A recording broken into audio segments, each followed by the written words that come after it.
Travis Stinker here. We're just coming back with you live to show you this old pair of Pure Moneys. As you can see, this pair is beat up. The midsole is torn off, but just so you can get an idea of what they look like and what they'll turn to as they get older. This is the 2007 pair.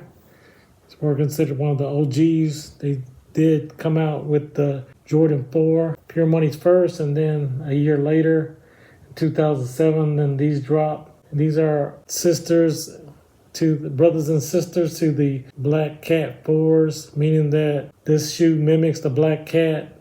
However, this is all white. Does have that patent leather right here, which this has turned yellow, and then it does have that Jumpman on the back with that air. You can see it's all faded out.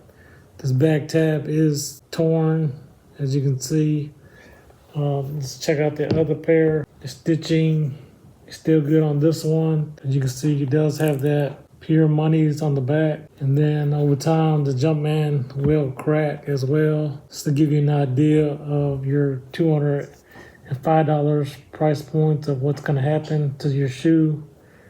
Just to give you an idea. These are heavily worn. As you can see, that back heel drag on these. The outsole was very dirty. I wore these a lot. Again, this is a clean white pair for the summer. It can rock with a lot of outfits. You see that heel drag right there. These are definitely worn to the max. But let me know down in the comments where you'd be going for these year's 25 version of the shoe. I do think overall this is a clean shoe. But again, these are not meant to be stock. These are definitely a shoe that you want to put on feet right away because they will turn yellow, as you can see.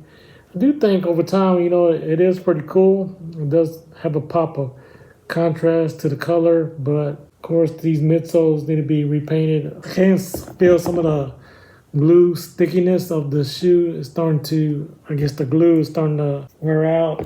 However, the sole of the shoe is still good. There's no separation from the upper to the sole, so I can say that this was a good pair. I did like that they did have this nice tumble leather, and as you can see, the toe box is worn out. Again, the tongue is white. It does have those elephant laces. Overall, I think this is a clean shoe for the summer, but let me know down in the comments what you'd be going for this 2025 pair. I know myself, I do need to replace these, so I probably will be going for these, but let me know down in the comments, sneakerheads, are you rocking these or dropping these? If you like content like this, make sure you hit that bell for notifications so you can get updates on shoe news like this. But until next time, we'll see you, sneakerheads.